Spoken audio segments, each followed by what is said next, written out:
O Samoa, ale Samoa Entertainment TV mai pia o si mai lau whaafonga. E ui watu uaile malo le sunga kasiano le au pepe, e mana tua pelo na swafa e tupulanga wa sonei.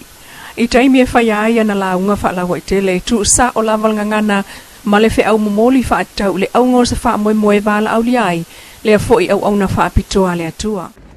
Le awa ia le makapia le magai. Ia lava. Ia fwoi moi liwa ba. Kulepa, kapa fwoi lo swafa. E leo sikuri wa vale. O kuar kaku wa kuhu. O le atua e whaapai ngai Samoa. Arie lava. O le atua e mangao le file mu. O le atua e finagalo ia loko wha mangalo. O le atua foi mangao e whapale pale. O le atua foi mangao e tariki ngā. O kou la inga mga kumia. Wala ia o le kaukua e le pule. Lea wakuailo mako leo whai masui o le mamalu. Whaurulunga le ngofa e kalesia e fia Samoa. Whapere pa ia o le komiti ngalue. Wakuai malu kuenga kusai ma le whamoe moe. Roua a whai ngai si o kako makumu.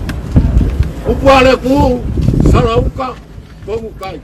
O tele lona sao i so i fua whaia e o tupulanga, e le ngata o lane kalesia katoliko Roma, ai o le tunu. O tu ua le malo e le sunga le whawhianga inga, ai ma e ufo i lona tula i mai i lona sao le tofinga tei fono, o e kalesia kersiano so whaatasia Samoa. Na pale atu i aina o tu malo le sunga le whawhianga inga, o ka whau olo. Mo le mawina le whaamawai mai le tofinga tei fono le sunga kasiano ina ua ngase i le valus fuluonua i le nei o tosanga o lona so i fua ua malo lo ai. Mai o se atu ai nei, le sunga ai soli yuli le tofinga tei fono. Inisi o tala e ono to e tu watutu unga ba al sisi ngā fu ai whaai u iei sa. O le sisi ngā fu a tausanga ato o le ono sifu tausanga o Samoa. Talu, o mai tawina e ui ina ofo atu le ono sifu wafeta la mo whaai longa o tu unga ba. Ai ena o le tolu lava fautasi na tosi nane iai. Lua tulula lua wa alo mo le pao. Sauno ai le fionga le komsina o leo mo fal pui. Au o pa au longo i tino Filipo ina wo tato fisilingia. Isa fatal noanga na yasano masalo ele o lava se taimi e tape na ile mamalu o wa. Talu o fai si umi o ta titia fautasi ele ito e faieni tu unga. Ena o le tasi le masina leana tu atu iai e faaulu mayai. Ai o le atil tilo loa iai le fono ile asfraile aso lua yulai ile fuafuanga tala whiangai. Pe tatia ia pe se atu loa mo le fai unga o sa o le onus fultausanga. Ia lava le lei se taimi e tape nai au waa. O le fo i whaanga o tū maanga o whiwhianga masini ai e Samoa e whaamanatua i le sisina e o le fua o lona saolotonga. E mwhaiona whaatino ngā ruenga malawa pe a soifua maloloina tangata. Mai o le nofua i ai neil mtanga ruenga le soifua maloloina i ngā ruenga whaamanatu pe o le whaia o tui pui o whaama i pipisi. E pe o na ave i fo i le whaataua. I le nei vai taimi le whaia o tui pui o whanau mai le iwa masina e o atu i tangata wa ato le fasu lima o tausanga o le soifua i puipuinga o le wha mai o le typhoid. Ma whaalawa i tele mai ael ta mai ta i tau se soifua. I lunga o le itu lau so ta inga tele vave le mtanga ruenga le sunga susana o le wha mai le nei o le fever typhoid o tele tausanga o afia i Samoa. Wha mai nei o le fever typhoid o se wha mai pipisi ia e mafua mai i se siama i ta ua le salmonella typhi ia o le nei siama e mawhai ona nofo i te tonu o tau whale se i tu lolo o ngutu malai afi nei tu lai o le tangata ia e mawhai ona afia i tangata pe pipisi fo i ala lea i mea ai pe ale mama fo ia mea tau mafa mea tau sami ia e le ngata fo i leo o vai tau mafa leo ngase lo o ngaosi po o kukaina i la tau ia e maua le nei siama mo le sila fia e ele taimi e afia ele tangata po le tangata le whea ia nei siama o le typhoid e mwhaila ona nofo le tangata ma o lai e taimi le alia e mai a unga a tangata la lea e mawhai ona ia whapipisia tui tutono le ainga po tutono fo se whala potopotonga pea ona tango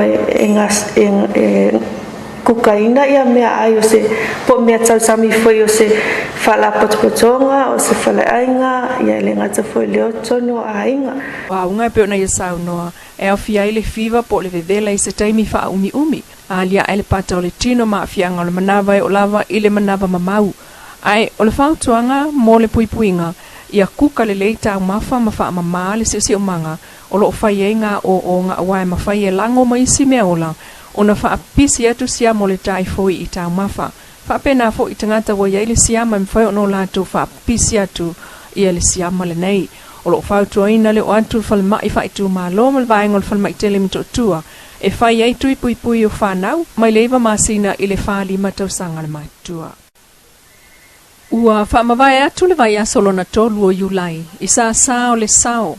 Mai le tu malo palauli numeratasi le aso whanau lo na ono sifulu. O le malo tuto tasi o Samoa. I sa uninga mata ina na ma au mpapa au ia li mtamaitai. O komiti mafio anga o le nei tu malo fai mea mafai mai le moteli savai. Moli mawina ila na ulua i selselenga. Ua sautu o lasi mai o loa tau whatoanga. Ma whaasolo atu o loa le au se e papa.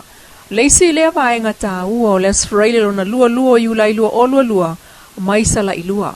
O leisi lea fio anga o sala fai sai longa fo ilo na sao i tau wanga. A wha aili pu i sao ningo sisi ngā fua i tau sanga i fia ua mawai. O toile langa mai ilunga le sisi na e o le fua o le sao tonga lo nono sifulu tau sanga o Samoa i savai e lana wha aili pu. Malangona ai le whaaftai, mai le taita i fono o le vaenga whaufai le fas. O le minister mtanga luenga whaatu angam whai ngā whaiva. O lo tū malosi e una ia por kalame o le ulua i selselenga, le sunga la au le mali e toa le watea pulata i vau Fosi Schmidt. O le mamori atu o le ngā whaaftai tele le tātou tū malo o no lea o autou Samoa. I fuafuanga whaatatitia nei le tātou malo. E sui ai whainga whaavae sa iai mai le lano whainga. Ina ia momori mai urua i selselenga. I to tonu lava i tū malota i tasi. I au tau mauta manlae mai se whaatino ai. O le ano moni o sui ngā whaule nei. Ina ia maua fisoasoani mo tangata uma. Ia aua na ina o le taulanga, sare longa. Ma le taulanga ia pia. E mawhai ai o no o atu le pa ia, ma malu mawalunga lau whai whatoanga uma. Ina ia whaali le ua i selenga pe on sa noa iai te mawha le manga. O le suina whau leo o tātou iai. E o mai le whai ngā malo i tū malo uma, e lima sutasi o le tunu. Ina ia mamori mai le fesoasoani tala whengai. O mori mai le au nanga tala whengai. Ma mamori mai mea oma a wā le pale whengai ia i la tau e siri na manao mia. Whātoanga, whai ngā whaiva malafu manu. O lau lea ma tā whaioi ni tō whia ia o le tātou malo. Tātou te militino whātasi le nei lima tau sanga. Ina ia maua le fsosani mo le atu nuu atoa. Ina ia lava ma to toe ta mafa. Mo tātou atunu. Ia lava ma to toe le meta di ele sua. Tonu ainga nuu i tu malo e kalesia ma tātou malo. A whai lava. Whapena whai ana mawai ma whanganuianga tau tupe.